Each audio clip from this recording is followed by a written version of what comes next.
not really played much as a team together. They certainly seem to be the ones fighting to have a lineup more. Do we think that will hamper them, or do we think people will basically do what's necessary to play in the big game? Well, I think you've seen, or this week that they are doing what's Yeah. necessary. Players' wives are taking annual leave. The kids aren't going into school to avoid any COVID risk issues, of yeah. COVID. And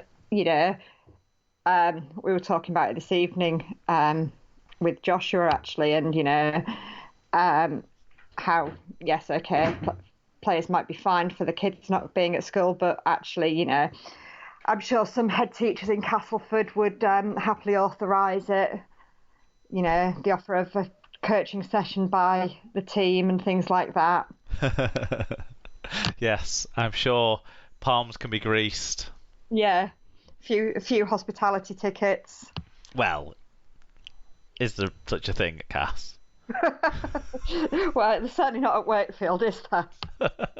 I don't know. They've got the lounge in the corner at Wakefield. I'm not sure what they've got. They've got the house, haven't they, out the back? They've got the pub across the road. Yeah. Yeah, that is my worry for Cass, that someone might go into this game completely undercooked.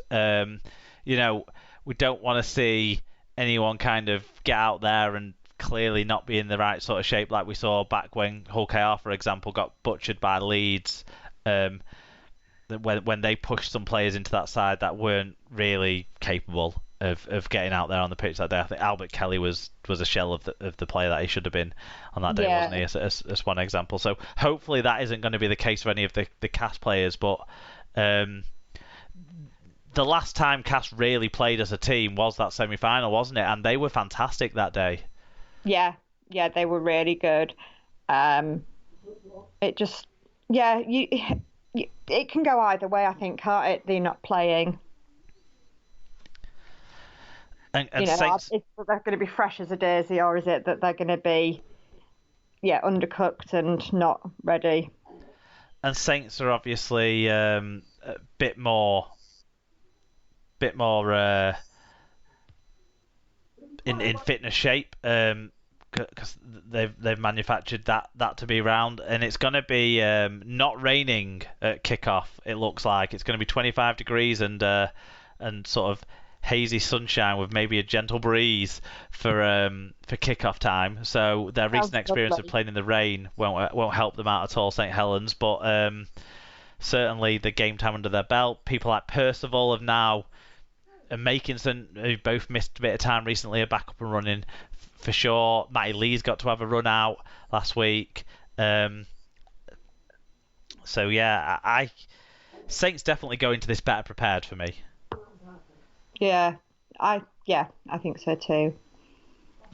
But we shall see. I haven't been impressed by Saints' attack this year, or last year, if I'm completely honest. So I don't expect, if Saints do win, for it to be a 20, 30 point win. That kind of depends on what physical shape Cass are in. Yeah, and it is a big old pitch, isn't it, if you're not fully fit? Yep, and also it'll be a pitch that will have had a game on already by that point, because at 12 o'clock on BBC, I think online, or is it actually on proper telly? I'm not sure. Proper telly, I think. Oh, right, excellent. It's the 1895 Cup Final. Castleford's near and dear neighbours Featherstone will be taking on another club that Castleford don't really like anymore, because they took all the women's team in York. I can only see this being a big Featherstone win from what we've seen so far this year. Yeah. I'm going to go with my heart and say York will do it. See, I'm going to say Fev by 20, but I just... York have been so far off the pace so much that I know they've had a lot of injuries. They've had a real issue picking a consistent side of York, haven't they, this year? Maybe it could all just click on the day and James Ford can work some magic. But Fev don't do a great deal right now to make you like them. No. But they win games. They're gonna win, I think.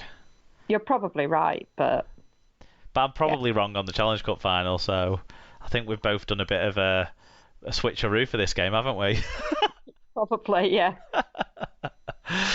Some COVID catch-up games being played in Super League, of course, as well this weekend. 3 games on Friday night. There should have been a fourth, but we've kind of already talked a bit about the whole derby being off. That was on Thursday, it was meant to be. Yeah, I know, yeah. It was meant to be on Thursday night on television, wasn't it? So unfortunately, we will miss out on that pleasure.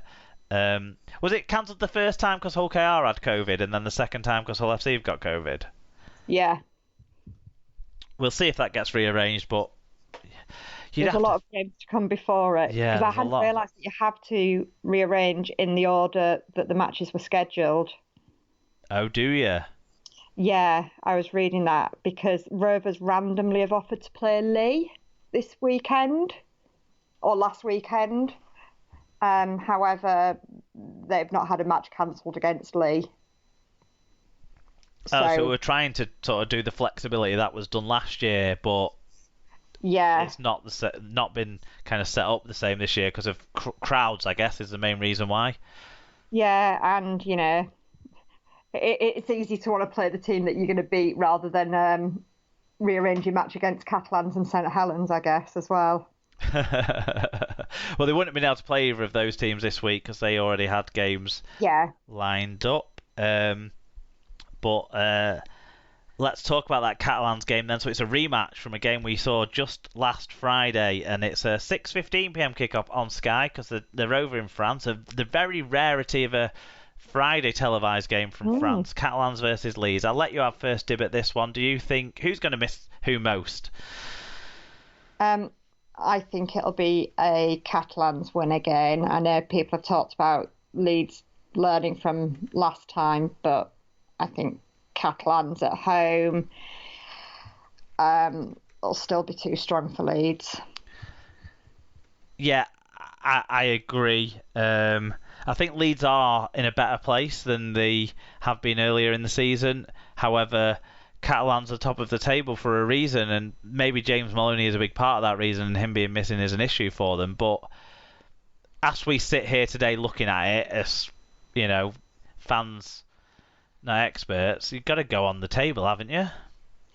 Well, yeah, and you know the fact that they did make that comeback last, on at the weekend when they could have quite easily. They could have capitulated, couldn't they? And but they came out firing and went on to win, which I think is a big marker and a big difference from last week. And I just think if they're then at home as well, it's favourable for them. I agree. 7:30 p.m. kickoff, the very rare 7:30 p.m. kickoff. Over at the AJ Bell Stadium, it's Salford versus Wakefield. This one is between two teams that are a bit closer in the table. Salford coming off the back of that unopposed training session. Wakefield coming off the back of their defeat to St Helens. Which way do you see this one going, Sarah? It's a tough one to call, actually, isn't it?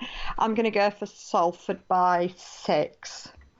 Yeah, it feels a bit coin flippy. Yeah. I agree. So because you've gone Salford by 6, I'm gonna go Wakefield by 6. Yeah, I don't think that it'll be a lot in it. No.